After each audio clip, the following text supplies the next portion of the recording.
Assalamu alaikum ji, I am Dr. Asma Yassin. I am working as Professor of Obst and Gynae at Rashid Latif Medical College, which is attached with Arif Memorial Teaching Hospital. And I am also doing my practice at Punjab Medical Center, Jail Road, Lahore. जैसे कि आप सब जानते हैं कि PCOS is a major endocrinological problem है female में during reproductive life. और सितंबर इज़ द मंथ के जिसमें हमने PCOS that is polycystic ovarian disease और सिंड्रोम को on the platform of matrix pharmaceutical जो है वो सेलिब्रेट कर रहे हैं। और सितंबर इज़ द मंथ जो कि डेडिकेट किया है for the celebration of polycystic ovarian disease और पॉलीसिस्टिक ओवेरियन सिंड्रोम। जैसे कि मैंने बताया कि it's a major endocrinological problem. इसका मतलब है कि इसमें हार्मोनल डिस्टर्बेंस है जिसकी वजह से मेंस्ट्रुअल इरेगुलरिटीज़ है फीमेल में। मेजर इसका जो है वो दैट इज़ मेंस्ट्रुअल इरेगुलरिटीज़।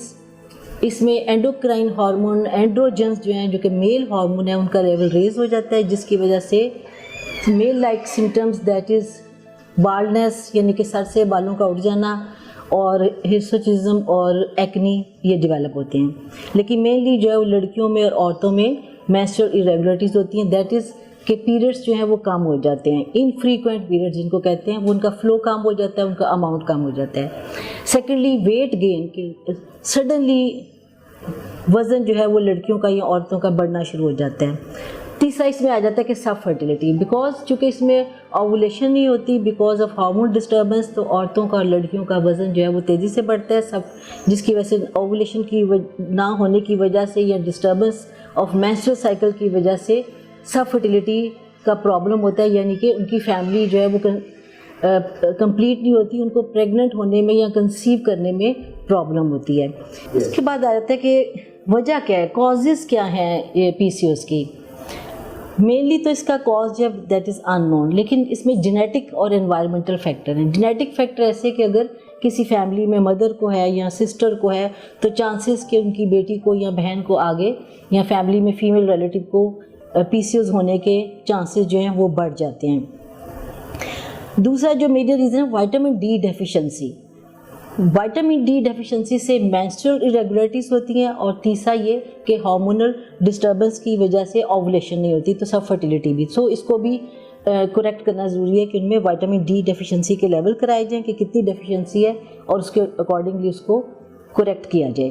तीसरा इसमें इंसुलिन रेजिस्टेंस इंक्रीज़ हो जाती है जिसकी वजह से वेट गेन होता है औरत का या बच्ची का बिकॉज ऑफ इंसुलिन रेजिस्टेंस। जैसे कि हमें पता है कि इंसुलिन के लेवल इसमें इंक्रीज़ हो जाते हैं क्योंकि इंसुलिन जो है वो शुगर को कंट्रोल करती है, ब्लड शुगर को वो सेल के अंदर लेके जाती है जो कि यूज़ होती है for vital functions of the cell का।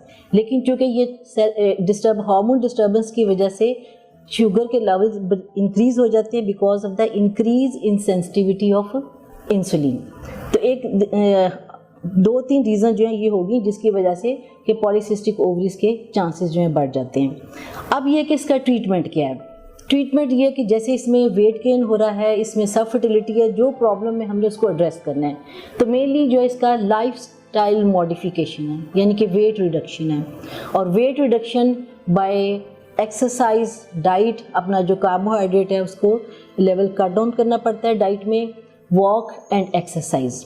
इसके अलावा ये जो मायोइनोसिटोल एंड डीकाइरोइनोसिटोल जो कि अवेलेबल हैं मैट्रिक्स फार्मास्यूटिकल कंपनी के ताउन से सिलेक्सडीएस के नाम से, जिसमें कि जिसकी फुल डोज 2 ग्राम जो है उसमें मायोइनोसिटोल है एंड 300 मिलीग्राम जो है दैट इज़ डिकाइरोइनोसिटोल है। ठीक है, इसको अगर 3 मंथ्स के लिए दिया जाए तो इसका effect it's has vital functions in the body. सबसे पहले तो ये कि इंसुलिन रेजिस्टेंस को ये कम करते हैं, इंसुलिन की सेंसिटिविटी बढ़ती है। जब इंसुलिन की सेंसिटिविटी बढ़ती है तो ब्लड शुगर लेवल कम होते हैं बॉडी में जिससे वेट कंट्रोल होता है। सेकेंडली जो बहुत इंपॉर्टेंट है दैट इज़ जो हार्मोनल डिस्टर्बेंस जिसकी वजह से मेंस्ट्रुअल इरेगुलरिटीज़ होती हैं उसको ये करेक्ट करते हैं। और thirdly it decreases the incidence of PCOS यानी कि इसमें ओवुलेशन को बेहतर करते हैं जिसकी वजह से कि फर्टिलिटी या प्रेगनेंसी के चांसेस जो हैं वो आफ्टर फुल ट्रीटमेंट ऑफ सिलेक्सडीएस मायोइनसिटोल, डिकायरोइनसिटोल जो उसके कॉन्स्टिट्यूएंट्स हैं उनकी वजह से फर्टिलिटी जो है वो इम्प्रूव होती, काफ़ी इम्प्रूव होती है और इसके जो रिजल्ट्स हैं वो इवन मेटफॉर्मिन से भी बेहतर हैं। सेकेंडली वेट रिडक्शन कर लिया हमने, इनको ये ट्रीटमेंट दे दिया। इसके बाद अगर डिपेंड करता है कि पेशेंट की रिक्वायरमेंट क्या है, उसकी प्रॉब्लम क्या है। अगर मेंस्ट्रुअल रेगुलरिटीज़ चाहती हैं तो फिर हम उनको कॉन्ट्रासेप्टिव पिल्स, हार्मोनल प्रेपरेशंस होती हैं जो कि पीरियड्स को रेगुलर करती हैं, वो अकॉर्डिंग टू पेशेंट। अगर मैरिड है और शी वांट्स टू कंसीव तो फिर उसमें ओवुलेशन इंडक्शन की तरफ सोचा जा सकता है। हिर्सुटिज्म है, हेयर ग्रोथ है, पिंपल्स हैं, जो भी प्रॉब्लम है उसको उसके अकॉर्डिंगली ट्रीट करना है। लेकिन बेस्ट ट्रीटमेंट इज़ द कि आप उसको पेशेंट को हम उसको मायोइनोसिटोल, डिकायरोइनोसिटोल दैट इज सिलेक्सटीएस जो है वो एक प्रॉपर अमाउंट में एटलीस्ट फॉर 3 months दें, जिससे उसकी इंसुलिन रेजिस्टेंस डिक्रीज़ हो, सेंसिटिविटी इंक्रीज़ हो, उसका वेट कम हो पेशेंट का, उसकी ओवुलेशन इंप्रूव हो और उसकी मेंस्ट्रुअल इरेगुलरिटीज़ जो हैं वो बेहतर हों और उसमें प्रेगनेंसी के चांसेस जो हैं वो इंक्रीज़ हों। तो ये प्रॉब्लम है। इसके अलावा हम उसको जो भी है और अगर क्योंकि इसकी लॉन्ग टर्म कॉम्प्लिकेशंस भी हैं पीसीओएस की, जैसे कि मुसलसल वेट गेन होने से या एमेनोरिया होने से ये एंडोमेट्रियल थिकनेस इंक्रीज हो जाती है, जिसमें बाद में कि यूट्राइन प्रॉब्लम, ओवेरियन प्रॉब्लम हो सकती हैं। इसके अलावा यह है कि लिपिड प्रोफाइल डीरेंज हो सकता है, जिसकी वजह से हार्ट के प्रॉब्लम्स, कोलेस्ट्रॉल लेवल डीरेंज हो सकते हैं। तो इसलिए अगर कोई ये जो सिम्टम्स जो मैंने बताए हैं अगर किसी बच्ची में और या किसी औरत में अपीयर होते हैं, जैसे मेंस्ट्रुअल इरेगुलरिटीज़ है, वेट गेन होना, प्रेगनेंसी ना होना, ये एकेंथोसिस नाइग्रो कैंसर की जो स्किन फोल्ड हैं इनमें पिगमेंटेशन हो जाती है। तो इसमें अगर इनमें से कोई भी सिम्टम्स अपीयर होते हैं तो डॉक्टर को कंसल्ट करना चाहिए फ़ौरन।